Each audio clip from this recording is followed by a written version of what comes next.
the Madman! Welcome to the final reveals of Saviors of Uldum. Here are the cards that were shown on the big live stream today. So let's start off with showing all the Quest Priest stuff, starting with a really powerful one, Penance. 2 mana, lifesteal, deal 3 damage to a minion. Also an iconic Discipline World of Warcraft priest spell. So Discipline Priests Unite.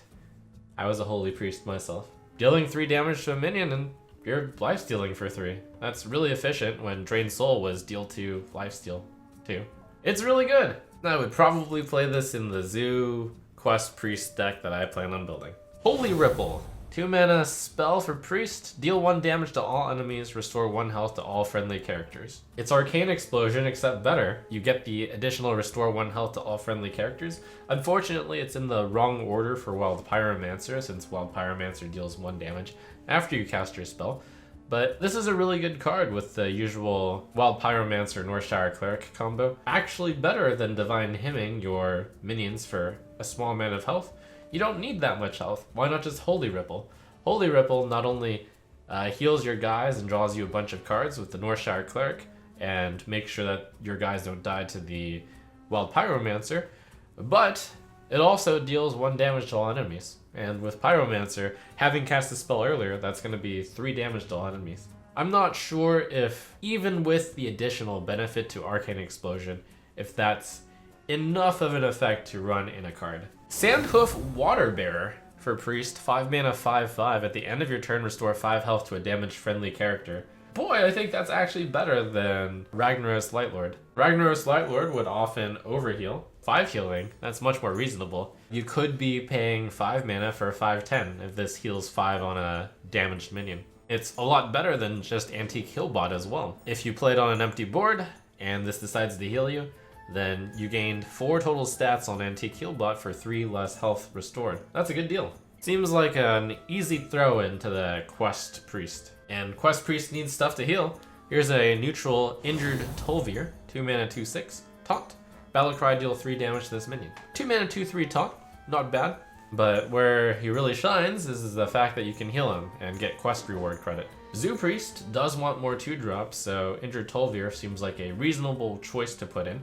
If you have the quest complete, you get ultimate value by playing Injured Tol'vir, having it wound itself for 3, you can heal it for 3 and give it +3/+3, so it actually starts off as a 5/9. This card is also extremely good to return into play with Psychopomp. Immediately resurrect it back as a 2/6 with Taunt. With Reborn as well. Very nice. Very strong consideration to put into the Quest Priest stack. Now onto the Zoo side. Beaming Sidekick. 1 mana 1/2. Battlecry, give a friendly minion +2 health. 1 mana 1/4. That's actually insane. Also gets hit with Magic Carpet. Beaming Sidekick becomes probably Zoo's best turn 2 play. It actually makes being first in the Zoo versus Zoo matchup really insane. Let's say you start off with a Flame Imp, they have a Flame Imp. You play Beaming Sidekick, you trade your 3/4 Imp into their 3/2 Imp, and then you still have a 3/1 Imp, which is really insane, and then you further develop another 1-cost minion. So many basic scenarios where +2 health really matters on your early game. Beaming Sidekick is there for you, and then she'll add 1 attack later on as well. This card is so good that it's actually extremely comparable to the new Lackey, Titanic Lackey, which is a 1 mana 1/1 to give a friendly minion +2 health and taunt.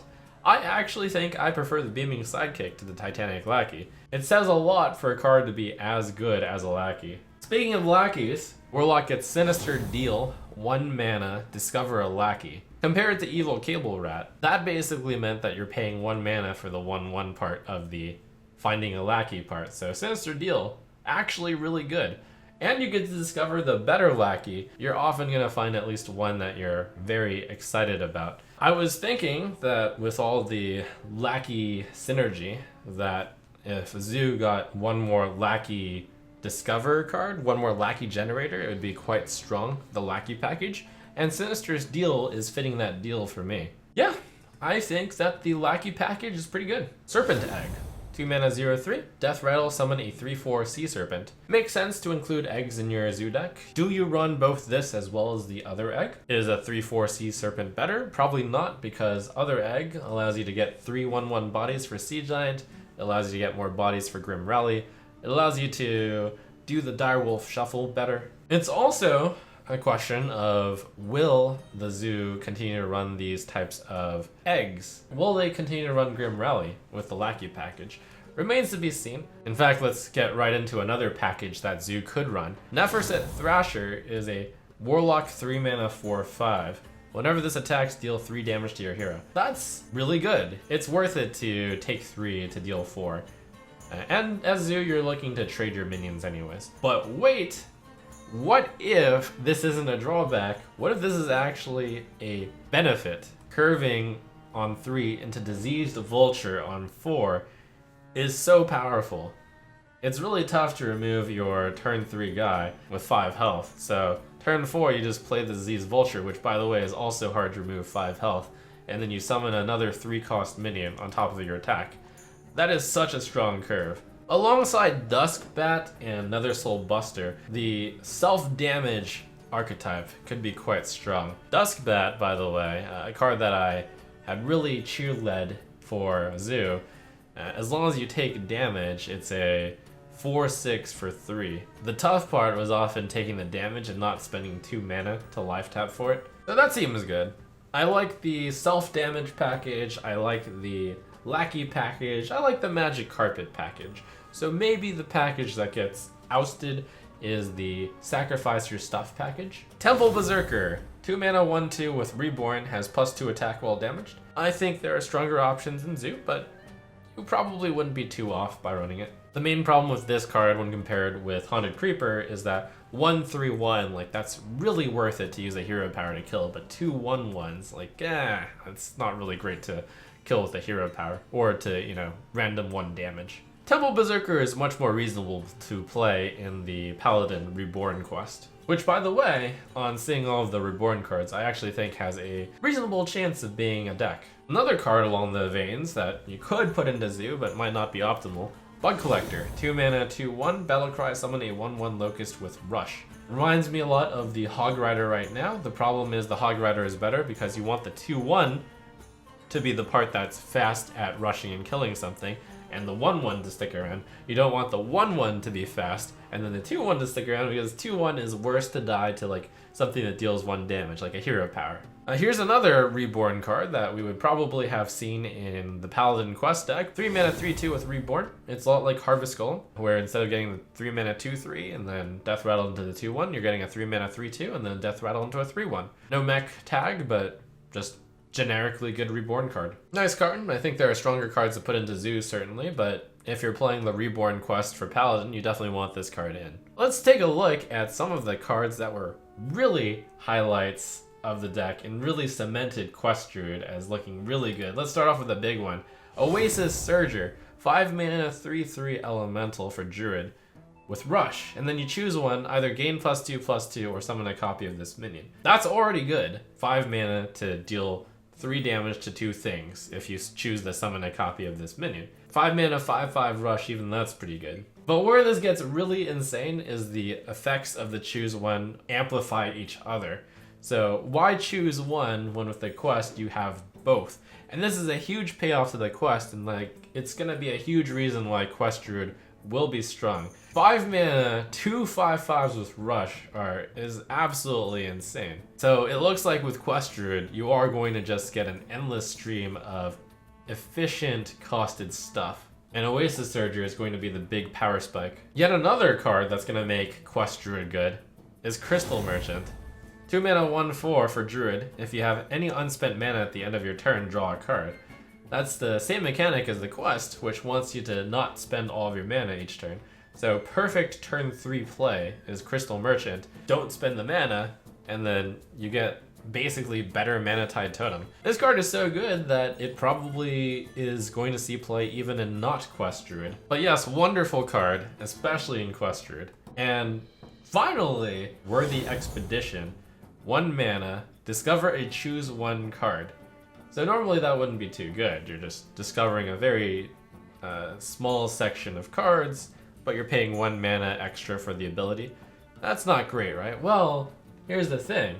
When your choose 1 cards are choose both sides, that becomes really good. This is also the perfect card to play after your turn 1 quest. Turn 2, play Worthy Expedition, float a mana. You don't really have very many cards out there that you can spend on 1 mana. The Worthy Expedition is especially good because it helps you potentially get more copies of the really ridiculous cards that you can get when you're choosing both sides of the quest druid. It's also really flexible. Sometimes you need minions, sometimes you're looking for the Starfall, and the Starfall will deal 7 damage to 1 minion and 2 damage to everything else. Wow.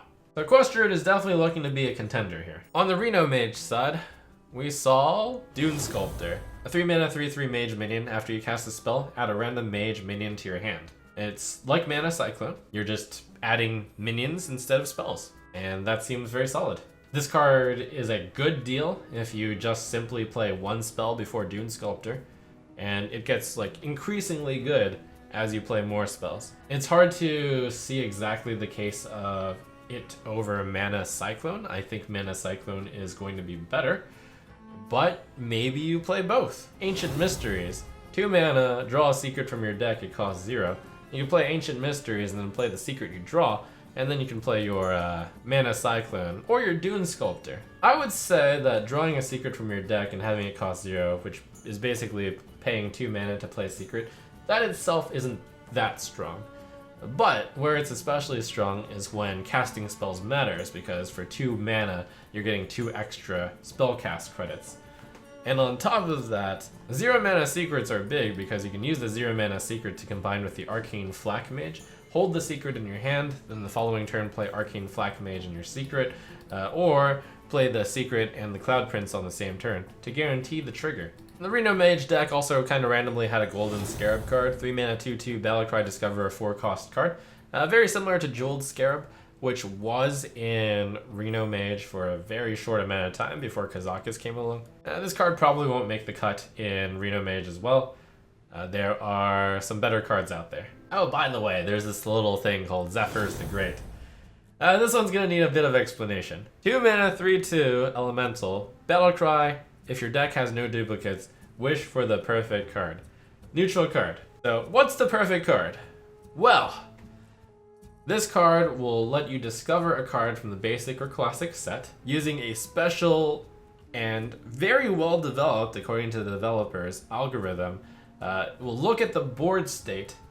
It won't look at cards in your hand as well as in the opponent's hand or secrets on the opponent's side, so it won't use the hidden information. And it won't take like what's actually into your hand in consideration, but it'll consider the number. So what is the perfect card? Well, if your opponent has a Nightmare Amalgam in play, perhaps it'll offer you Sacrificial Pact or Hungry Crab. If your opponent's got a huge board, it'll offer you cards such as Brawl and Flamestrike that was offered during the show match. What if they have 4 minions? Maybe it'll offer you Mind Control tech. What if they have 1 big minion? Maybe it'll offer you Mind Control as well as Shadow Word Death. If you're on turn 2 and you just play it, it'll offer you good proactive cards on turn 3, assuming the opponent doesn't have anything out there. So we saw Wild Growth, we saw Brightwing as examples. Zephrys is also hard-coded to always offer you lethal if you can get lethal. And sometimes the path to lethal is not obvious. As the designer said, sometimes you'll get the offering and be like, why did Zephrys offer me that card? Well, it's because you'll get lethal with it. Of course, Leroy Jenkins, or Fireball, is a big way to finish off people, but it could offer you something really convoluted, like a way to sacrifice your minion so that your minion can deal lethal somehow. So I suspect that cards are just generally slotted into value, or defensive comeback AoE defense, or just proactively good cards. Zephrys will consider how much mana you have after you play it, as well as the turn number. So if you play it on turn 4, while your opponent has a Doomsayer on the board, you'll get offered Crazed Alchemist, which would be, of course, a really insane play. I suspect you might be offered a Ysera for the late game, or perhaps Alexstrasza if the opponent is at 30 health. Maybe Onyxia if your board is empty. Just like instantly fill your board. I think a big question mark is, will this card let you get Jaraxxus? Will it recognize that as like a really big end game value card? If it does, I think that makes Zephrys the Great even better. I suspect it will. And again, these are just basic and classic cards, so while it can discover from any class, you're not going to get your Dr. Boom Mad Genius at the end game, sadly. Also restricted is getting Shadow Step in Brewmaster, because wishing for more wishes, that is not allowed. But what could be really good is if you actually put Brewmaster in your decks, just so you could play Zephrys the Great again. Zephrys the Great notably plays very interestingly with one of the saviors of Uldum. With Elise the Enlightened, you could copy Zephrys, but that's not all. If you have Elise and Zephrys and Floop in your hand, you have 4 copies of Zephrys. And then you can just like keep playing your Zephryses. I think you'll tend to win games if you have the perfect solution / threat every turn, even if it's just from the basic and classic set. You don't have to only play this in Druid, Hunter, Paladin, and Mage, but I think putting your deck to only 1-ofs just for the opportunity to run Zephrys is probably overdoing it a bit. Unseal the Vault. Hunter quest, 1 mana, summon 20 minions, reward Ramkahen Roar. Ramkahen Roar is a 2-mana ability.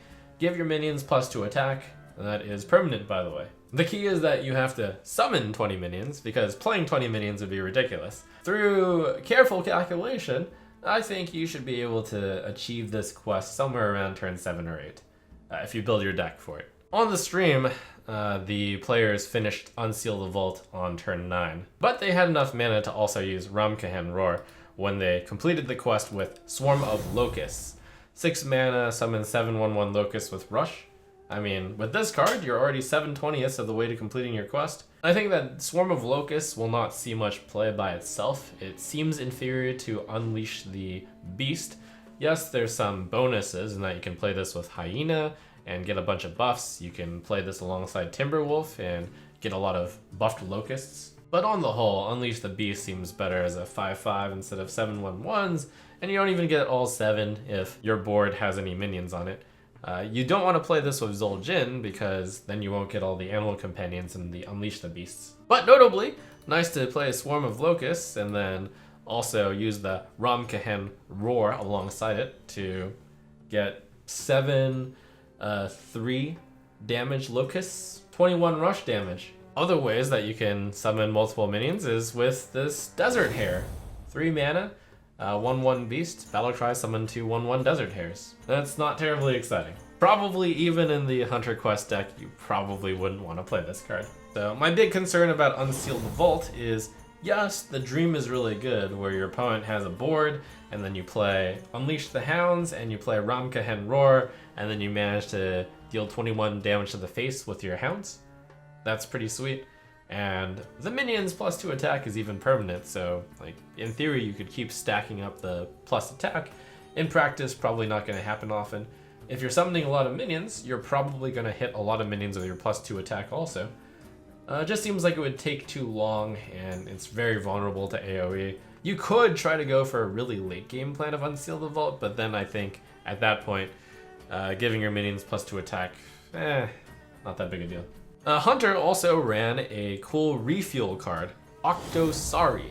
8 mana, 8/8 beast, death rattle, draw 8 cards. That is a huge refill for every single aggro deck, tempo deck, maybe even mid-range decks out there. The fact that it draws 8 cards is a lot, and some might say, wait, that's too much. I don't want to draw that many cards. Well, that's part of its cost, its drawback, that you draw that many cards. But let me tell you something. You do want to draw 8 cards. I will even go as far as to say that if you have 5 cards in your hand, you shouldn't be sad to play Octosari at all. If your game win condition isn't to beat your opponent in fatigue, who cares if you mill 4 cards? If you play Octosari on turn 8 and you have, let's say, 5 cards in your hand, then Octosari, if your opponent kills it, and you know, it's an 8/8, that does a lot of damage. You're a mid-range deck, you're probably hitting your opponent in the face. 8 mana, 8/8, draw 4 cards, that's really good. Draw 4 cards, burn 4 cards, who cares? The big drawback is that it's slow. Your opponent can silence your Octosari, and that's when you're sad.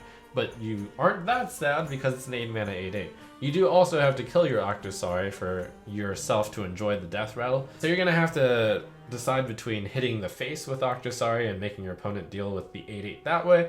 But probably the best case is using the Octosari to kill taunts. Octosari is a pretty sweet death rattle to get hit with Anka the Buried. if your Anka deck is kind of low costing. But I don't want to pigeonhole Octosari to just a gimmick with Anka.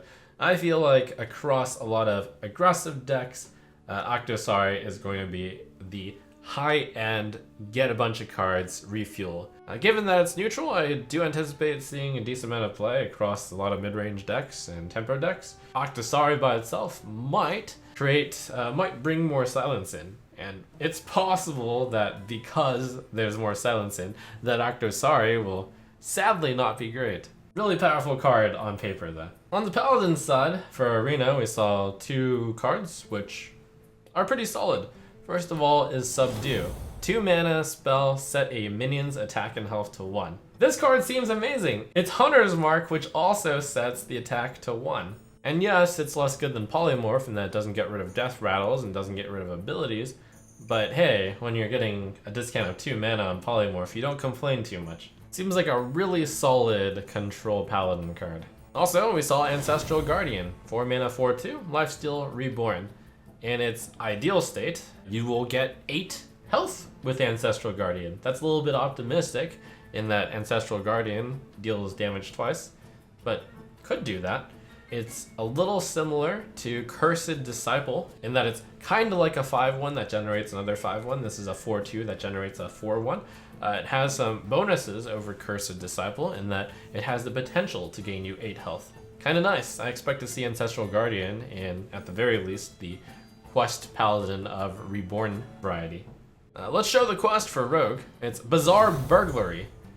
1 mana, quest, add 4 cards from other classes to your hand, reward Ancient Blades. Ancient Blades is quite a powerful hero power. For 2 mana, you equip a 3/2 blade with immune while attacking. So that's better than Shadow Blade, a card that was run a little bit and cost 3 mana, so the hero power is actually worth 3 mana, which is amazing for a repeatable hero power.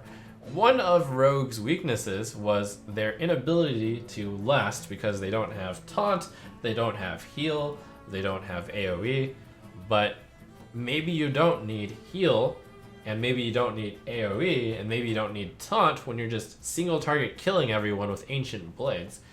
Dealing 3 damage a turn to minions is really big, and I always ask myself, is this the time for Value Rogue to finally enter the limelight and see play? This time, I usually say no. This time, it's a maybe. This is such an easy restriction to fulfill as well, adding 4 cards from other classes. And the quest can roll right along with this 2 mana rogue spell, Clever Disguise. Add 2 random spells from another class to your hand. You play the quest on turn 1, you play Clever Disguise on turn 2, and you're already halfway done with your quest. That's amazing. The dream, by the way, is quest turn 1, turn 2, you just prep disguise, and then equip your hero power. But Clever Disguise is also really good at activating Underbelly Fence as well as Vendetta. Seems like a clear Value Rogue archetype. Also, for some reason in the Quest Rogue deck, Mischief Maker was in the deck. I guess it's not for any reason, because usually your opponent's deck has class cards in it from their class. Mischief Maker, 3 mana, 3/3 neutral, Battlecry, swap the top card of your deck with your opponent's. So a little bit of disruption, a little bit of, well, with this card, you will get a card from their class sometimes. Won't count for the quest, sadly. Probably too weak to actually see play in any deck, but kind of silly and fun. On the Shaman side, we got a few Overload toys. Sandstorm Elemental, 2 mana, 2/2 Elemental, Battlecry, deal 1 damage to all enemy minions, Overload 1. It's a lot like Maelstrom Portal. Unfortunately, the Battlecry damage cannot be increased by spell damage. It's a lot like Mage's Flamecaller, which was a 3 mana 2/2 with Battlecry, deal 1 damage to all enemy minions. So this is better than that because you're getting it a turn earlier. Big question though is, do you need to deal 1 damage to all enemy minions? Is that good enough? Will this make the cut in the Overload deck? This card also has a lot of synergies with what Shamans are all about. It's an Elemental, so you can Earthen Might it. It's a Battlecry, so you can double its Battlecry. It fulfills the Battlecry quest. It has Overload, so it fits in with Lickum, as well as other such things. It's kind of right in the middle of all of the synergies, while being not that strong. So we'll see if the Shaman can squeeze out all of the synergies out of Sandstorm Elemental. because that would be the reason to play this card, for all of the synergies, not just for the strength of the card alone. Looking at one of the overload synergies, Vecina, 4 mana 2/6 legendary for Shaman. While you're overloaded, your other minions have +2 attack. Right now there's already a top tier Shaman deck featuring Thunderhead. I feel like that deck would love Vecina. On top of Bloodlust, you're getting a 2/6 with it. That's a great deal. And it costs 1 less mana than Bloodlust. And it's repeatable. Seems extremely good, and I think it slots right into the currently existing and good deck of Shaman Overload. Now finally we have Mogu Flesh Shaper. A 7 mana 3/4 with Rush costs 1 less for each minion on the battlefield. Kinda reminds me of Corridor Creeper, in that any card that can be discounted down to 0 should be looked at. Kinda like how Rabbled Bouncer actually saw play. And Rabbled Bouncer only costed the enemy minions and was a 2/7 taunt. I'd say a 3/4 with Rush is kinda comparable to a 2/7 with taunt. This card also counts your side. If it's a situation where you have 2 minions, they have 2 minions, this will cost 3, and 3 for a 3/4 with Rush is pretty good. But there's higher upside past that. You have situations all the time where there are more than 4 minions on the battlefield. Shamans do have Mutate, so could play the Mogu Flesh Shaper, trade with it into like a 3/3, and then mutate it into an 8-drop. So those are all the cards that were shown during the live stream. Still 19 cards to go, and some of the ones that were revealed at the end are still extremely spicy. So, see the next video. Out of the hall of explorers, and up from the dusty tomb.